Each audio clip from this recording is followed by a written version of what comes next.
Come and listen to a story about a man named Jed. He was a poor mountaineer who barely kept his family fed with his humble hunting skills. And then one day, while he was shooting at some food in the woods, up through the ground come a bubbling crude. Oil, that is. Black gold. Texas tea. Well, the first thing you know, old Jed is a millionaire. The kinfolk came from all around and said, "Jed, move away from there." They said that California is the place you ought to be. So they loaded up the truck and removed to Beverly Hills, that is. Swimming pools. Movie stars. The Beverly Hillbillies. On a bright and sunny afternoon, Jethro walked into the grand living room wearing a most peculiar outfit. He bowed deeply, his velvet bloomers rustling, and cried out with great enthusiasm, "Oinks and tally-ho, my liege. Sir Junko de Bodine, at thy service." Jed looked up from his rocking chair, thoroughly confused by the spectacle. He scratched his head and asked, "What has got into you, boy? And what is that you got into?" Granny walked into the room just in time to see Jethro parading around. She shook her head, but Jethro ignored her and explained proudly that this is the kind of royal raiment he is going to be wearing over at your castle. Jed blinked in disbelief and asked, "A what?" Jethro nodded quickly, his feathered hat bobbing up and down. He told his uncle that Mr. Drysdale had called earlier with incredible news. "You done inherited the doggone castle over to England," Jethro shouted.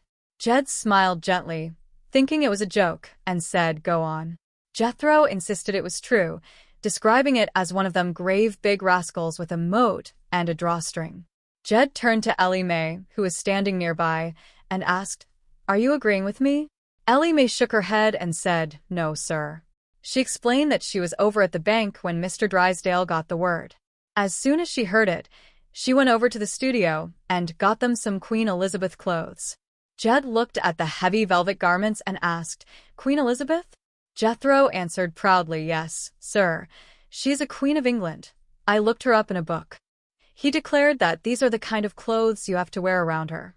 Jed asked if anybody else wore them, and Jethro replied that it was just us royal folks, adding that the specific outfit he held was once worn by Francis Drake. Jed examined the strange fabric and remarked that he hoped it looked better on her. Jethro laughed and corrected him, saying that Francis Drake was a man, a fighting man, a sailor. Jed chuckled softly and murmured that any sailor running around like that better be a fighting man. Granny walked back into the room, looking for something she had misplaced. She stopped in her tracks and called out, "Jed, have you seen—" "Oh, excuse me, ma'am, I didn't know that you—" She paused, realizing the figure in the elaborate gown was actually her grandson. Jethro stood tall and announced, "Jethro. Sir Jethro. Head Bartlett to His Majesty the Earl of Clampton." Granny looked at Jed in total bewilderment. "Jed, what is this?" she demanded.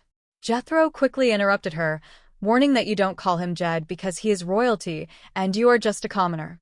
He pointed a finger at Granny and declared her to be one of his oaths, stating that you have got to bow and scrape and grumble in front of him, and me, too, because I am his royal nephew. Granny grew furious at the boy's arrogance. She reached down, picked up a piece of leather, and raised it high. Jethro gasped and cried, "Give me that piece of leather. Don't hit the boy." Jed intervened calmly, telling Granny not to hit the boy. Jethro, feeling safe behind his uncle, taunted, "Hit me? Her? Well, I would have her thrown in the dungeon like that. Oaths don't run around hitting members of the royal family." Granny stepped forward with a fierce look in her eyes, and Jethro immediately lost his confidence. No, sir, no. No," Jethro stammered, backing away. He pointed at Granny and said, "Now you have done it. Now you have done it. Wait till the Queen hears about this. You done laid your hands on my royal person." Granny shook the leather strap and countered that if you don't get your royal person into some decent clothes, I am going to lay more than hands on you. Jed patted Granny on the shoulder to calm her down, explaining that the boy is excited because he got a hold of some story about me inheriting the castle. Jed suggested that they listen to what he has got to say. Granny folded her arms stubbornly and snapped that I ain't listened to no nut that runs around in velvet bloomers and wears a woman's hat. Jethro held his ground, gesturing to his clothes, and insisted these here is royal raiment. This here is what the queen favors for her nuts. Granny turned away with a sniff and muttered that what she sleeps in is her own business. Just then, Jethro spotted Jane Hathaway entering the house. Miss Clousey, I just found him," he shouted. Jane looked at him in absolute shock and asked, "That's you, Jethro?" Jethro bowed elegantly and introduced her to the family as Miss Newtonbury, my royal maid. He then turned back to Granny and commanded, "Bend your knee to His Highness next of kin, you Saxon dog." Granny stared at him, her jaw dropping. "What did you call me?" she whispered dangerously. Jethro, completely oblivious to her anger, asked, "When are you going to get it through your peasant head that you ain't got royal blood like us?" Jed stepped in, his voice firm but gentle, and said, "Now hold on, Jethro." Jethro looked at his uncle earnestly and pleaded, "But Uncle Jed, it's true, I mean, sire." He pointed at Granny and explained that she is just your mother-in-law, she ain't blood kindier like Ellie and me. He reasoned that this makes her a vassal, meaning she has got to do our bidding and walk 3 paces behind us. Jed shook his head and told the boy that it was all nonsense. Surprisingly, Granny smiled a mischievous smile and said, No, that's all right, Jed, I don't mind walking behind Jethro." Jethro beamed with pride, clapping his hands together, and remarked, "That's more like it, Maeve. Then when we stretch around the castle, she brings up the rear." Before he could finish his sentence, Granny raised her hand and delivered a swift, resounding slap to his backside.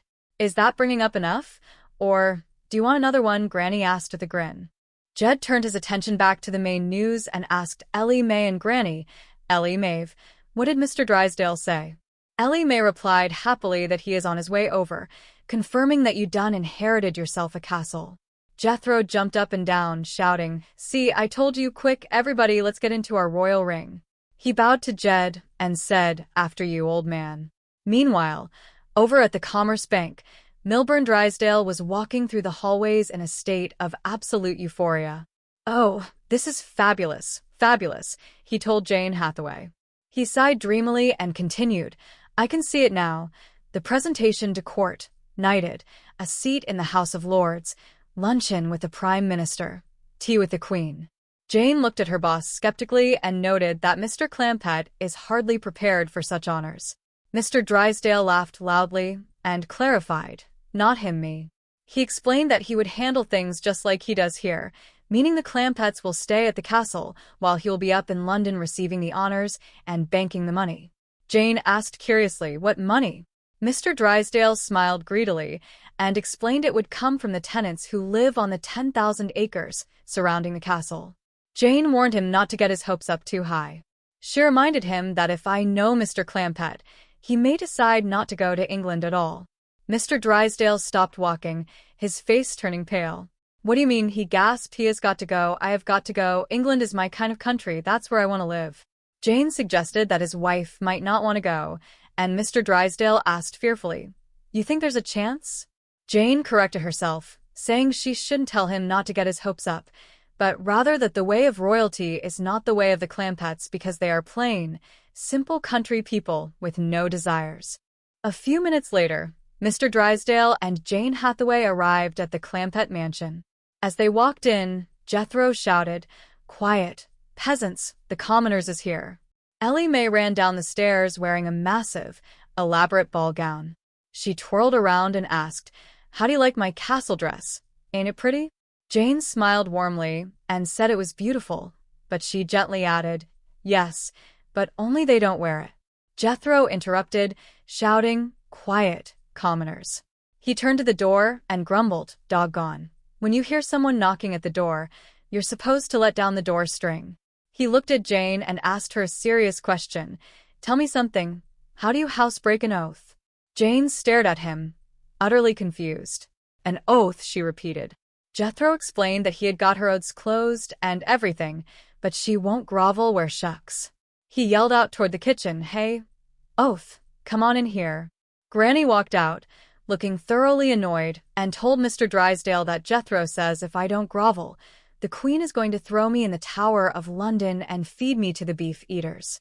Jane stepped forward to clear up the confusion, declaring that it is absolutely preposterous. Granny turned to Jethro and said, "See, I told you." Jane shook her head and explained that there was a general misunderstanding about modern-day England, which she would clarify without further ado. She looked at Granny and said, "Granny, there is no certain. You are not an oath." She then turned to Jethro and added, "And Jethro, even members of the periods no longer have the power to rule the lives of others." She looked at Ellie Mae and noted that these costumes are strictly for pageantry, and finally assured them all that there is no desert prison, no torture for those overdrawn at the bank. Mr. Drysdale frowned deeply at his secretary and snapped, "Will you stop putting England down?" Granny looked relieved and asked, "You mean the Queen ain't going to feed me to the beef eaters?" Jane assured her, "Of course not." Granny turned to Jethro with a triumphant look, and Jethro panicked, shouting, "Why you?" He pointed at Jane and cried, "Miss Janine, you've committed high treason against the crown and cited an oath. Your head is going to roll." Granny walked toward him menacingly, and Jethro warned, "You better hang on to yours, too. Don't you touch me, or the royal executioner will lop off your offended memory. I am the head baller to His Majesty, the Earl of Clampett." Jane sighed and asked, "Oh, where is the Earl?" Jethro pointed toward the stairs and whispered that he is up in the turret putting on his royal arraignment. Just then, Ellie Mae looked up and called out, "Hey, Pa, we got company." Jethro rushed over to the stairs and corrected her, saying, "No, not like that." He cleared his throat, bowed toward the upper landing, and announced, "By your leave, sir, 2 vassals beseech your audience." Jed's voice echoed from upstairs, filled with reluctance, as he shouted, "I ain't coming down wearing these fancy duds." Mr. Drysdale clasped his hands together and pleaded, "Oh, please, Mr. Clampett, I mean your lordship, grant us a boon. We humbly petition your royal presence." Jethro called out, "Yeah, come on." After a brief moment, Jed walked down the stairs, wearing a very funny combination of his regular boots and a royal cape. "Thanks, Pa," Jethro said. Jed sighed and muttered, "Well, all right, this wasn't my idea." Jethro cheered loudly, "Hot dog. Now you're going to see some class. All hail His Majesty, Earl of Clampett." He turned to Granny and commanded, "Kneel, oaf." Granny glared at him, and Mr. Drysdale, caught up in the excitement, also said, "Yes, kneel, oaf." Later that afternoon, back at the bank, Mr. Drysdale was pacing around his office in a furious mood, shouting at Jane. "Trying to ruin my life, wreck my career, shatter my dream," he bellowed. He complained that he got the Clampetts all steamed up to go to England and claim their castle, and you destroy everything with your big mouth. Jane defended herself calmly, asking, "Are you raving about all I did was tell the truth?" Mr. Drysdale threw his hands in the air and said, "That's what I'm raving about." He admitted that he considered this a great financial opportunity for him and his bank, but Jane urged him to think about the Clampetts for a moment. Mr. Drysdale stopped, stood still for exactly 1 second, and then said, "Okay, that's long enough. Now let's think about me and my bank." Jane tried to be reasonable, explaining that he would be in London in his accounting house, but those poor simple hill folk would suddenly find themselves cast adrift in a society so steeped in tradition, so rigid with protocol, that they would be completely lost. She argued that they wouldn't know what to do or say, or who to turn to. Mr. Drysdale smiled confidently and declared that they would turn to Lady Jane Hathaway, asking, "Who else?" Jane gasped in surprise and said, "Oh, well, if you have someone who?" Mr. Drysdale pointed at her and repeated, "Lady Jane Hathaway." Jane pointed to her own chest and asked, "Me?" Mr. Drysdale nodded, "You." Jane shook her head and protested, "Chief, I'm just plain Jane Hathaway." Mr. Drysdale scoffed and asked if she honestly thought the Crown would overlook her services in converting the peasants of Possum Ridge into the keepers of Clampett Castle.